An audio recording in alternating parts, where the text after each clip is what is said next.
Craig Johnson here, Ask the Loan Dude with Miss Kim Elizabeth. And it is springtime-ish, right?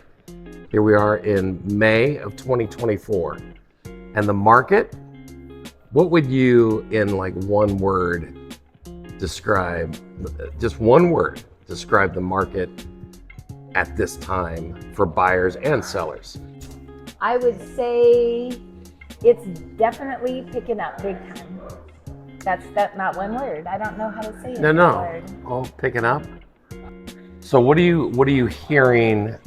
Anything specific as we sit here in May that buyers are feeling? Okay, so compared to say 6 months ago. Right. 6 months ago, most buyers were fearful, wanted to wait for rates to come down, not sure what was happening with all the different, cost of living and right. all that income. Inflation. Right.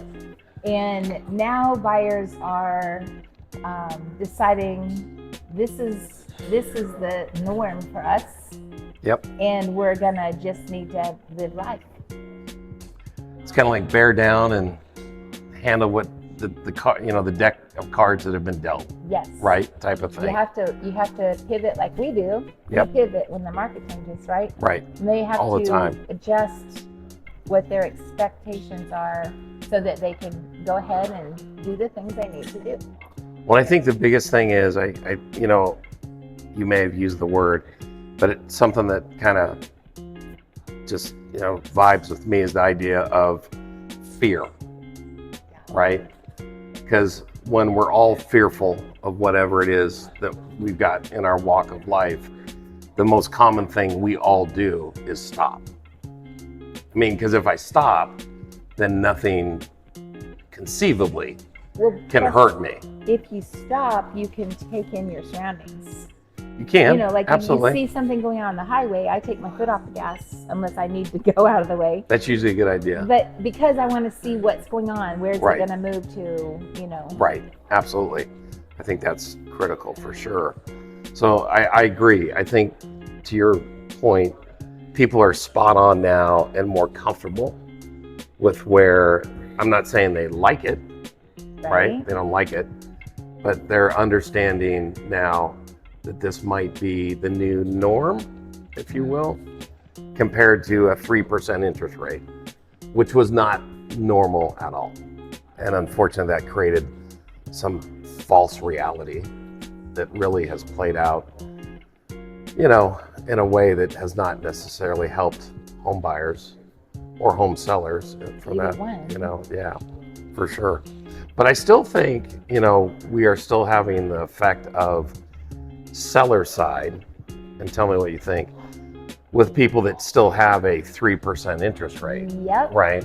And they want or need to sell, but they don't want to give up that interest rate. They don't want to go from a 3% to a 7% interest rate. Right. Which may or may not be a good thing, because when you look at it just on the surface, moving from 3% to 7% makes absolutely no sense. Right? Just theoretically in thinking, without doing any numbers, right? I haven't crunched a number yet, but just the idea that all of a sudden I'm going to pay 4% more for the money today, right? But I think the one thing that you and I could say that we've probably seen is the sheer fact that when we've been able to run numbers for people that are willing to look at those numbers, then they're more apt to at least see the picture of what the numbers tell us, right? And you do a really good job of showing people what that picture looks like. What their options are, what their interest rates would be, and their payments, which is what a lot of people, that's their bottom dollar. It is. The payment. I totally, and you and I have talked about this as far as, I think one of the interesting things that I've probably taken away over the last 2 or 3 years, because the word affordability, right, has become so important. But people don't use that word to, describe the situation that we're in right now, is can it be affordable, right? Well, one of the things that happens to every American that goes in and buys a car, I mean, one of the very first questions we get asked is, what do you want your monthly payment to be? Exactly.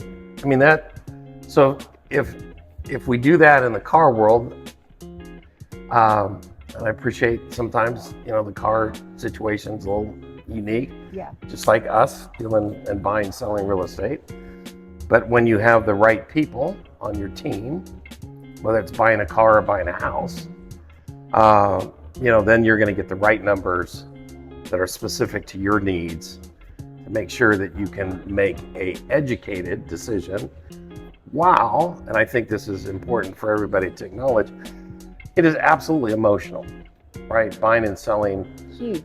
I mean, it is probably one of the most emotional besides getting married and having children.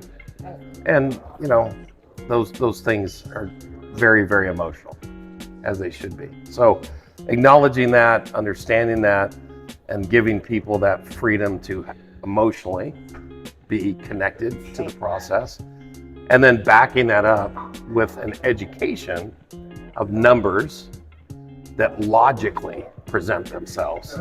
So now if I'm making a decision with my emotion and logic, whatever decision that I'm about to make, more than likely is the best decision for us moving forward. Well, if you go to buy a car and you have three choices, there's a used one for $15,000, right? A new one for $40,000, and then one that's a couple years old for $25,000. You have three choices, right? Absolutely, right? You do. And three different payments. Yes. Right. Look at that. So it's through that process of being able to look at that and go, is the value of paying more for that car in my best interest? And I think, there's three questions that we always want to ask, is the idea of, should I buy? If you should or shouldn't, let's get through that first, right? And the should has to do with your economic situation, right? Job stability, do I have some money, those types of things. And then once you determine that, and let's say you should, then the next one is, how do I buy, right? Because there's so many options out there today. I mean, it's unlimited what you could do. And then the final one, and I think it's the most important, do you have the right team members to be able to go through that process? Right. That will, again, educate me in the right way. Make sure that, I've got all the information. Because I tell people all the time, one of the things that I never want to have happen is, one of our clients goes to a family function or something where there's a gathering or at work, and somebody tells them about a program, right, that maybe they didn't have to make a house payment for 6 months. Right. And they're like, that would have been really cool if Craig would have told us about that. But what people don't realize, what are they paying in the long run for that, right? Right. It's just like any good deal. There's always a there's always something for sure. People that buy furniture that they don't pay any payments for a year. Right. It's like, oh, and when that year hits, you got all that interest too. Right. It's they're coming for sure. But I think those are some, important things as, people go through, whether it's the market that we're in today or future markets, right? Because, again, it's all based on the idea of the emotional and logical decision-making that goes into play based on the market that you're in. Well, one of the things that, and we've talked about this before, but one of the things is people that they have the ability to buy. Right. They make enough money. They have money that they can use for their down payment or closing costs. Right. Or with our help, they would be able to do that. But their question is, should I just rent for a year? Because everything is so crazy right now, or interest rates are so high. So tell me about what that looks like. And we do that. We share that with people. We do. And I think, obviously we've got a client at this moment. It's funny, as we were talking about this, they came to us about 3 or 4 weeks ago, Miss Sarah and Mr. Tanner, and great young couple, right? And those opening conversations we're just kind of looking, we're just kind of feeling it out. And, we got all their information, and come to find out they could actually qualify for a lot more. And, you were able to put them under contract. This just, I think it was yesterday, right? Or the day before? Day before, Uh-huh. yeah. So wrote an offer on a Sunday, and they're in contract on Monday. Yep. So went through that discovery process, and she is extremely logical to me, right? Kind of like, if any of you are engineers out there, it's kind of that engineer mind, which is great. I appreciate that, because that is not kind of my thinking, but radically understand that, because thank goodness there are people that want to cross T's and dot I's like that, because it helps me. They keep the rest of us in order, right? 100%, 100%. And Tanner's just really low key, just chill, and that's a good thing, and that works really well for them, for sure. I'm confident of that.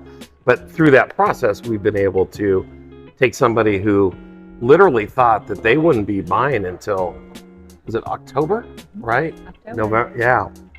So, and I've always told people, I said, once you open up the doors, it's like Pandora's box, right? Once you open up the doors, you just never know what you're gonna find. I mean, and I think oftentimes it amazes me. I always tell the Sunday after church, after breakfast story. So you've gone to church, gone to family breakfast, and all of a sudden, lovely spouse sitting next to you. Hey, honey, look at the open house sign. Maybe just drive by and take a look. Right. And it's just amazing how that happens more often than not. Yes. More often than That not. happened the first house I ever sold. Was that way. The husband just happened to see the open house sign and went and looked, and I was having it the next day too, and he sent his wife. He couldn't come, but he sent his wife. Right. That was the first house I ever sold. Yeah, it's one of those things. It can be magical, for sure. So for renters who are trying to decide, should I pay this whatever a month that they're paying for rent for the next year, or would it be better if I paid the interest rate I'm not really wanting to pay and bought? Right.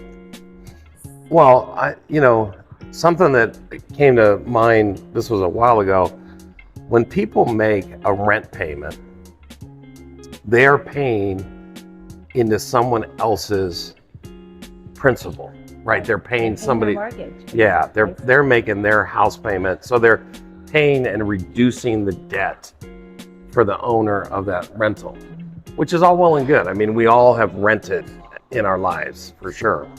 So for the people that should buy, right, because they can financially make that happen, and the kicker is on that, there are so many people that can buy that don't know because they just haven't asked. Right, they just Right? think, oh yeah, I'm not. Yeah, I'm not ready, I can't do it, for various reasons. But the one thing, and I think you've heard me say this, if you don't ask, you don't know, right? I hate the saying too, what can go wrong? Well, there is nothing that can go wrong, but what can be gained is, let's just say they weren't ready today to do that. And we run into that, for sure. We've got a couple doing that right now. But what we do is we give them a game plan on how to get ready. And again, that game plan is typically much shorter than what they conceive. How long? I mean, most of the time people are thinking, 4 or 5, 6 years out.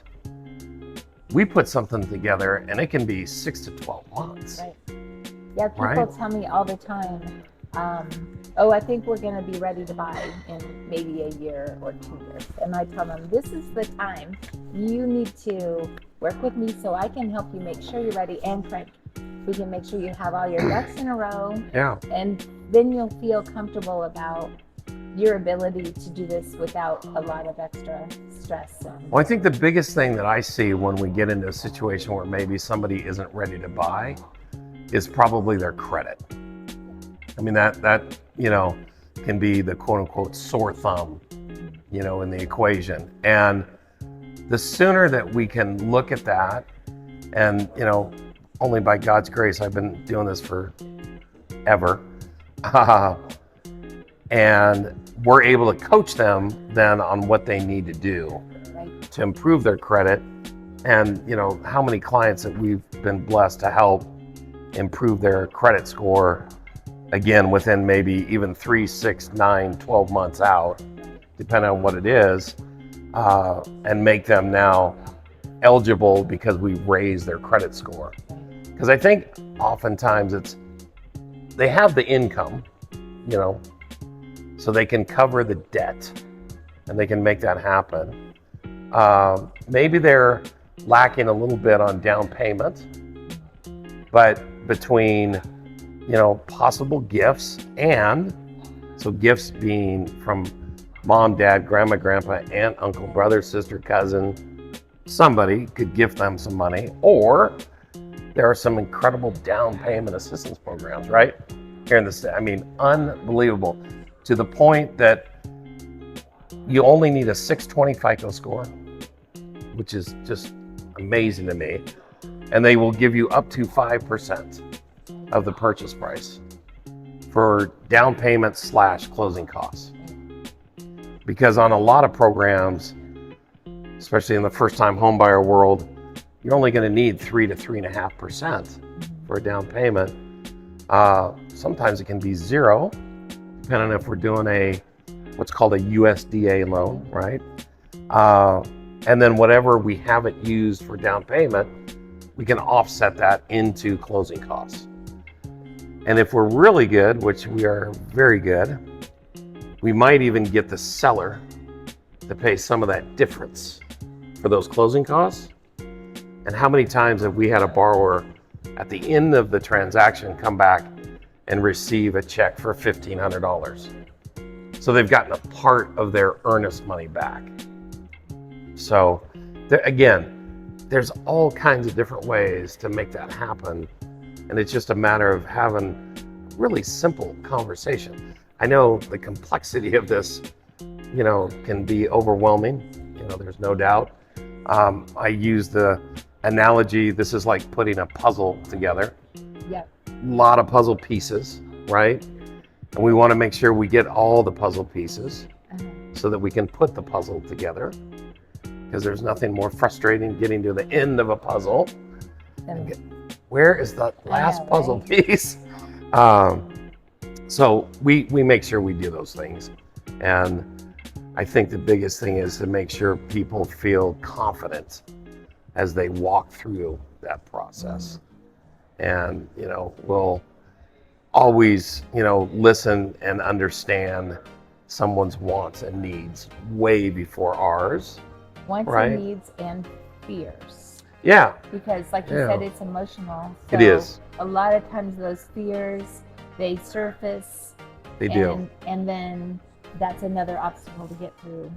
Well, how do we resolve that? And the fear just mentioned, with Sarah and Tanner at this moment, big factor was they potentially need to come up with almost $2,000 to get out of a lease. Yeah.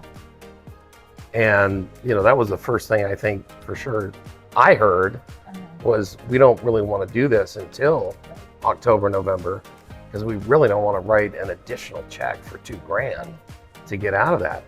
Well, the home became, available that they, quote unquote, fell in love with. They're working through that, and they're going to negotiate with the leasing company. And I think that's the other thing people don't understand is and I appreciate contracts, but it doesn't mean that you can't go back and ask a question and say, hey, if we do this, could we have a reduced fee? Or if you're able to rent this out upon our leaving and not miss a month of rent? Do we have, because the quote unquote penalty, if you will, is simply there because they're concerned, as they should be, because they too are paying on a loan and have debt against that, right?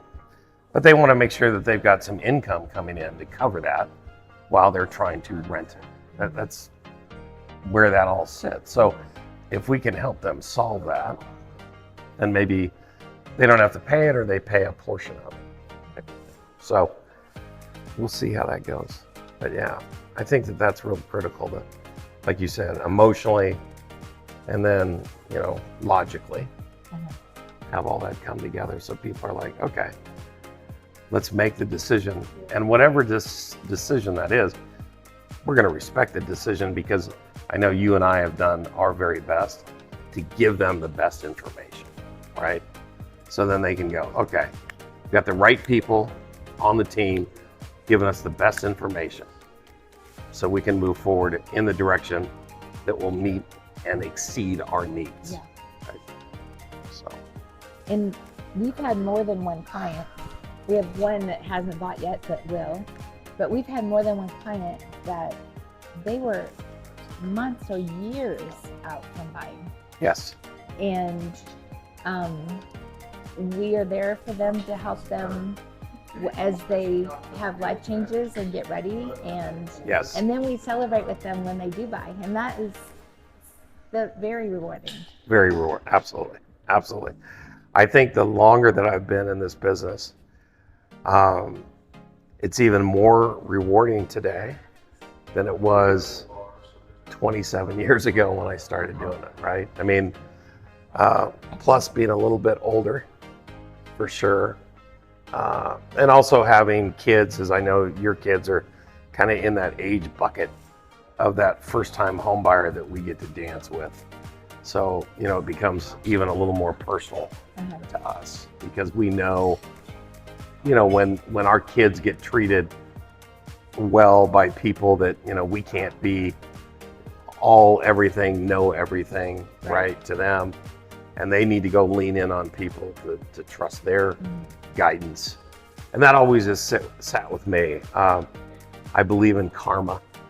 I believe, what comes around goes around type of thing. And I think it's really, really important to make sure, because they are someone's daughter, they are someone's son, I know what it is to, as you do, try to put food on a table, pay cell phone bills, all those important things. Right. So there's not a minute that doesn't go by that those things are always being taken into consideration as we have conversations, because it's just not transactional. Right. This is a life event, right? Yes. And it's going to impact everything in their life. Plus, it's not the end of our relationship with them. Right. No. Because we're there. As if you realize. Well, I'd like to go to dinner at their house. That's always nice. Right? Yeah. Yeah. We're available. Yeah. Not a problem. But you keep an eye on the interest rates, and you see, it's been a year and a half or 2 years, and their interest rates have come down. You're going to reach out to them and be, okay, this is what it would look like for you to refinance right now. There's an opportunity. And absolutely. Me, it's what can I do to help you? Because there's so many questions. Do you need someone that helps to cut a tree down, or help you to protest your taxes with tomorrow's the deadline? Yes. That kind of thing. That's what I want to be there and be a part of all of that. I'm there for anything they need. Well, I think, one of the underlying things that I've had so blessed to be able to be a part of is the first-time home buyers that have gone on, and because of our coaching in the very beginning with that first home, is being able to set them up to do everything we can to keep that house that they bought for the first home, and then go move up and buy a bigger home for their next need or want, right? And then beginning to build that real estate portfolio, because the sheer fact is, real estate creates generational wealth. It's just absolutely crazy And in this time where everybody's afraid of what's going to happen in the world as far as finances, and Right. real estate is you can historically go all the way back, and it's a very safe investment. It's a really good, safe place to put your money. Safe place, and by the way, your payment never changes. Right? It goes away. Well, yeah, but I mean, it's not unlike rent Right. that will continue and has up. always increased, right? I mean, at one point in time, I talked to my parents when they were first married, and this is going back to probably I think mom and dad were married in 62. So they got their first place in 1962 in Long Beach, California. And I want to say, if I remember what dad told me, rent was like $50 a month. Rent is a little bit more than $50 a month in Long Beach, California.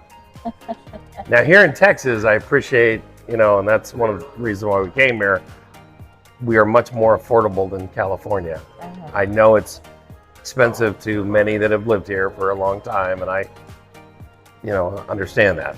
But, rent in Southern California, specifically, let's say Long Beach, for a 2-bedroom, 2-bath regular apartment can easily be at least $3,500 to $4,000 today. So from 1962, $50 to now $3,500. A lot of money. A lot of money. So if you were to buy a house in 1962 and you live in that house for 30 years, to your point, one is your payment stays the same, never going to change. And two, one day you're going to pay it off. Right. Hopefully in that 35 years it'll be paid off. God willing. God willing. I mean, but also in 35 years, there's a lot of upkeep and updates. So that's a good time to, borrow money against that investment that you're making. There is, yeah, absolutely. So upgrading the house. It may not be paid off because you'll be making sure your house is staying. Did a new kitchen, new bathroom, those types of things. But the good thing is you control that throughout the process, and your landlord doesn't control that anymore. Right. So, yeah, that's good stuff.